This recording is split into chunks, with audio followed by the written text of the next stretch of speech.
When it comes to doing market research, competition is usually your friend. It means that there's money to be made in a market. However, when it comes to optimizing your site for the search engines, it's a slightly different story. You need to be able to take a look at the competition that's out there and decide how good your chances are of ranking well for that keyword. In this lesson, we're going to take a look at SEO Competition Analysis to assess whether optimizing for a specific keyword is worth your time. The first, and far too often only, trick that most affiliates try is to punch their keyword into the search engine to see how many results they get.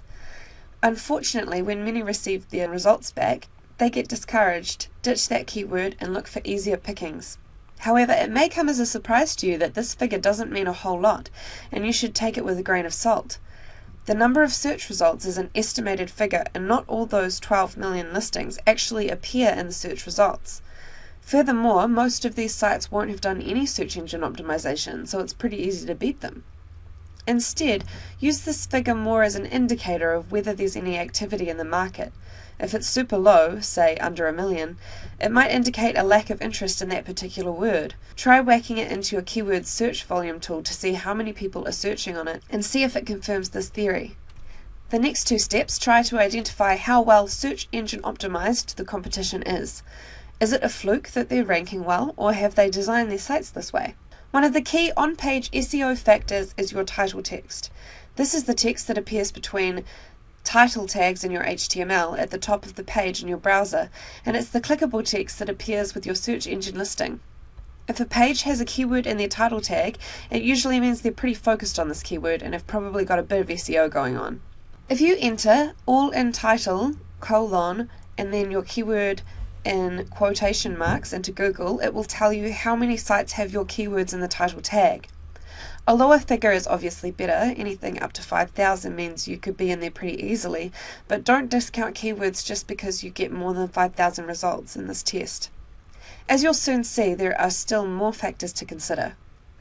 Next is allinanchor. This is similar to allintitle, but it tells you how many sites have incoming links with those keywords in the anchor text. You might remember from our SEO lessons that anchor text is pretty important in determining your rankings.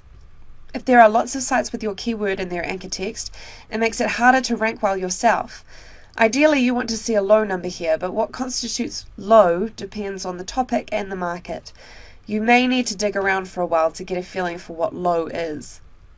A quick technical note for using allintitle and allinanchor in Google is that the quotation marks on either side of your keyword are very important for searching for your exact keyword phrase in titles and anchor text.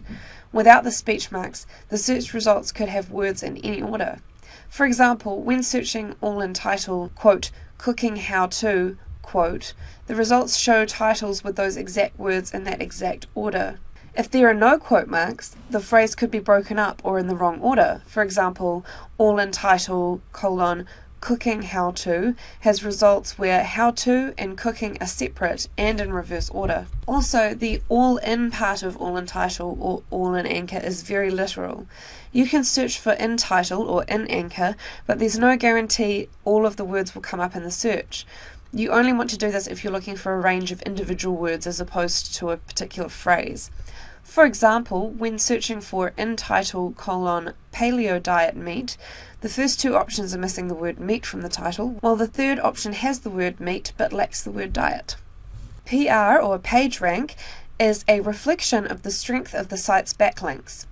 Since backlinks are a pretty big component in determining your ranking, it's a reasonable indicator, but remember, it is completely possible for a high PR site to rank lower than a low PR site for any number of reasons. Perhaps their page isn't optimized for the keyword, or perhaps they have backlinks from good sites, but they're not targeting the keyword with their anchor text.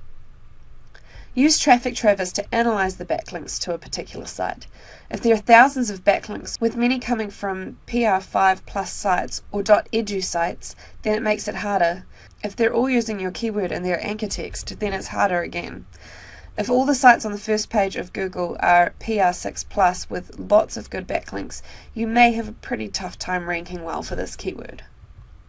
Another thing to check is the age of your competitors' domains, using a WHOIS tool to check the creation date.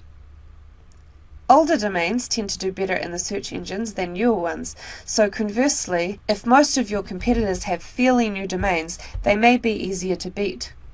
Keep an eye on search volumes. While you're doing all this research, keep in mind another key factor: whether anybody is actually searching on your keyword.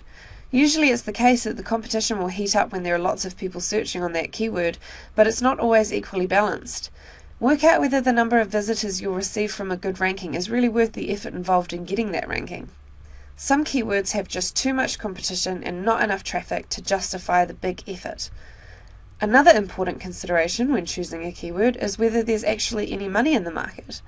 If you find a keyword that seems easy to rank for, ask yourself if there's any reason for this. Is it undiscovered or unprofitable? A good indicator is whether there are any Google ads on the right of the search engine results.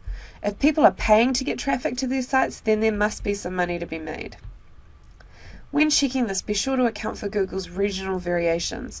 If you're searching from outside of the United States or Canada, you might not see as many ads as you should. When you build an affiliate site for SEO, you shouldn't focus on one keyword, but instead have a few. That way your main keyword isn't the make or break focus of your SEO campaign. When you're researching markets and keywords, try to find ones that have a number of highly searched keywords to target. You can use keyword research tools like Traffic Travis or freekeywords.wordtracker.com to get ideas of search volumes for related keywords. Since these keyword tools usually use the words you enter as the base for their suggestions, you can often miss finding keywords that are related, but not based on the same word. For instance, if you were focusing on dog training, you might miss a keyword like stop German Shepherd aggression. One trick you can use to find semantically related words is to enter your keyword into Google with a tilde in front of it. For instance, for garbage can, you can enter tilde garbage tilde can. When Google returns results, you'll see that there are a bunch of words on the page listed in bold. These are related words. Garbage can gets additional words like waste, containers, and recycle cans. If your main keywords look intimidating, don't completely rule out your chances of succeeding in a market. Take another look and do some lateral thinking and see if there are any easier words in the market that you can tackle first. For example, a keyword like trash cans has a lot more competition and would be harder to rank for than a word like garbage cans. If you can optimize your site for a few easier keywords, you can get just as much traffic as if you ranked highly for that one difficult keyword. As a bonus, the more targeted search terms tend to earn you more money as well. A keyword like stop German Shepherd aggression is not only easier to rank for than dog training, but people searching for this term are more likely to buy than people who are searching for the more general dog training. Perhaps it's because they already know what sort of solution they want, or perhaps it's because you're better able to target your site to their specific interests. Regardless, it's a win-win situation for you as an affiliate.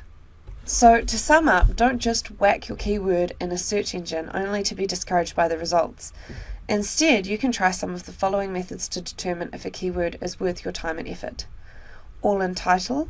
If most of your competitors don't appear to have your keyword in their title, they may not be SEO optimized and could be easy to beat in the rankings.